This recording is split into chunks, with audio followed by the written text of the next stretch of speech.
नमस्कार दोस्तों, आज की कहानी है भविष्य की चिंता। एक धनवान व्यक्ति था, उसके पास खूब धन था और एक दिन उस व्यक्ति ने अपने बेटे से कहा कि बेटा, मेरी संपत्ति कितनी है और मेरे पास कितना धन है, आप इसका मुझे हिसाब किताब बना के बताइए। तब उसके बेटे ने कहा, ठीक है पिताजी, मैं अभी इसका रिकॉर्ड आपको सौंप देता हूं। अब देखो, उस बेटे ने जो भी संपत्ति थी, जो भी धन था, उसका सारा हिसाब किताब बना के और अपने पिताजी के पास वो पहुंच गया। अब उसके धनवान पिता ने पूछा कि बेटा, तूने सारा हिसाब किताब बना दिया? हाँ पिताजी, तैयार है हिसाब किताब, मैं आपको अभी बता देता हूं। तब उस बेटे ने कहा कि पिताजी, अपने पास खूब धन है, बहुत धन है कि अपन 5 पीढ़ियों तक भी खा सकते हैं। देखो, उस बेटे ने जब 5 पीढ़ियों का नाम लिया तो उस पिता को बहुत चिंता होने लगी थी। अब वो कहने लगा, बस इतना ही धन है कि अपन 5 पीढ़ियों तक ही खा सकते हैं। ये इस बात से उस धनवान व्यक्ति को चिंता होने लगी थी कि यार, ये तो बहुत कम धन है। उस बेटे ने कहा कि पिताजी, अपने को चिंता करने की कोई आवश्यकता नहीं है, क्योंकि सबसे बड़ी बात तो यह है कि अपन यदि कोई काम नहीं भी करें और बैठे बैठे भी खाएं तो भी खा सकते हैं, इतना धन अपने पास है। अब वो धनवान व्यक्ति मानता नहीं है, वो कहने लगा कि बेटा, ये तो बहुत कम धन है और बस 5 पीढ़ियों तक ही चलेगा, इससे और ज्यादा धन होना चाहिए अपने पास। अब वो व्यक्ति भविष्य की चिंता करने लग गया था और चिंता चिंता में वो बीमार हो गया था। चिंता बहुत बड़ी चीज होती है और चिंता ऐसी होती है जिससे आदमी कमजोर हो जाता है और बीमार हो जाता है। अब वो धनवान व्यक्ति भी चिंता करने लग गया था, यानी भविष्य की चिंता अभी से उसको होने लग गई थी। अब जैसे महीना भर हो गया था उसको, अब वो आदमी तो बहुत सूख गया था, सूख के कांटा हो गया था, क्योंकि उसको चिंता थी। एक दिन वो घूमने जा रहा था, तब गांव के किसी व्यक्ति ने पूछा कि सेठ जी, क्या बात है, आजकल बहुत थक रहे हो, क्या कोई दुख है क्या आपको? आप यदि कमजोर हो रहे हो, आपके पास किसी चीज की कोई कमी नहीं है, हम जैसे गरीब आदमियों को क्या होगा सेठ जी?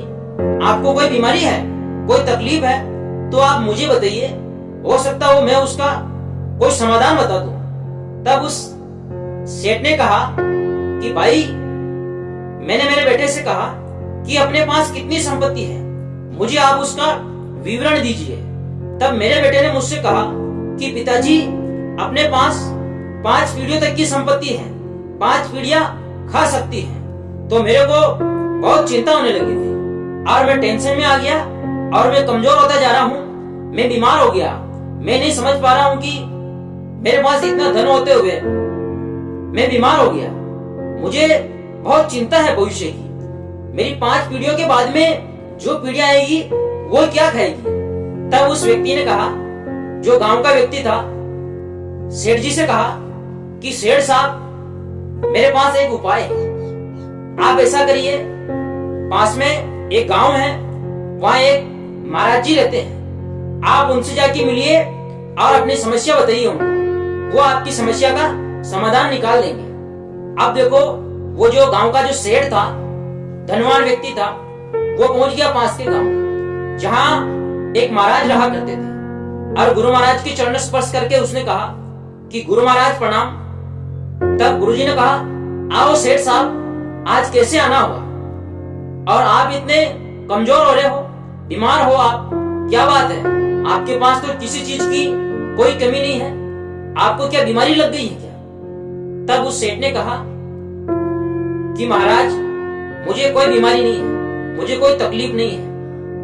मैंने मेरे बेटे से कहा कि अपनी जो संपत्ति है उसका मुझे विवरण दीजिए।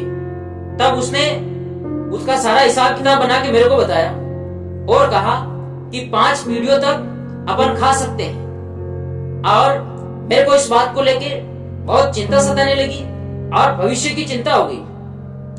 बस 5 पीढ़ियों तक का धन ही है मेरे पास, अब आने वाली जो पीढ़ी है उसका क्या होगा। तो मुझे उस चिंता ने बीमार कर दिया और मैं गुरु महाराज परेशान हो गया।